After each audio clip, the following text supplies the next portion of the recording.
Now is not the time to jeopardize American jobs or the crucial tax and royalty revenues. You know what a difference just 1 month makes. We've watched President Biden, just by the stroke of a pen, eliminate more than 1 million jobs. But it's more than just jobs and families that he's destroying. He's destroying the hotels, the restaurants. And the response that we get is that these people can go make solar panels. Well, you know what happens? There's not enough solar panels to make. The jobs don't pay the same. And those solar panels don't pay the royalty. They pay for the schools. They pay for the roads. They put people through college. He has no plan of what he's doing.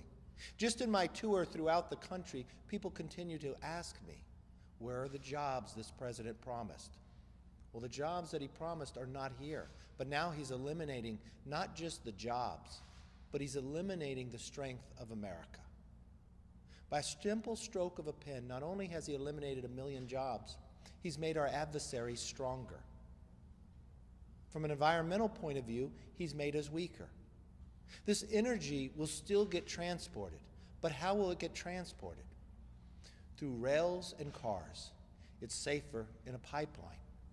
And what happens is if Americans can't produce the energy for their own nation, they will still buy it somewhere else. We've seen this played out before. Where will it come from? Our adversaries like Russia and others. But what's the worst part about that as well? Our natural gas is 42% cleaner than Russian natural gas. It makes no sense, from science to the jobs and others. There's 3 things that we should be doing right now. As I walk along through Texas and see these jobs cut out, I also see something new happening along the border because of President Biden. More and more illegals coming over. It's a concern for the health concern of where they're coming, but more importantly, it's simply because of the message that he's delivering. I think it's more important that we focus on the 10 million Americans who are out of work right now, and let's not add to that number.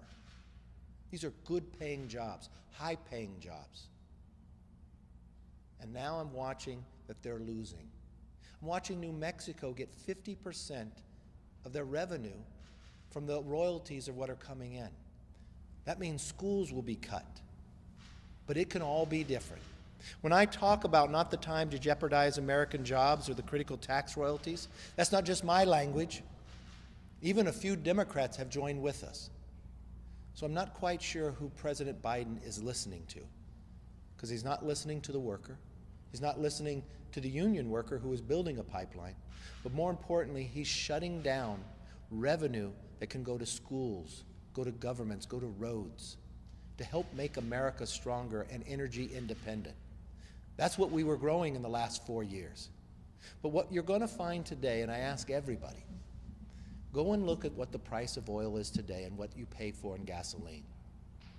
I promise you, a year from now, the action of what this president has done has only increased it. The affordability is going to go through the roof. But that can all change, because he can stop this direction. He could take his own words that he said at the inaugural, unity, to work with both sides. I'm ready to sit down and work together, to focus on putting the 10 million Americans back to work, to focus on putting kids back in school. And that doesn't mean one day, that means all week.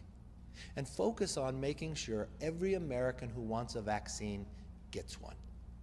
That's what a unity message looks like. That's what makes America stronger. And let's not add and make our adversaries stronger. Let's make America stronger by America's working, with America being energy independent as we were, and stop attacking an industry that only makes us stronger and makes the rest of the nation better.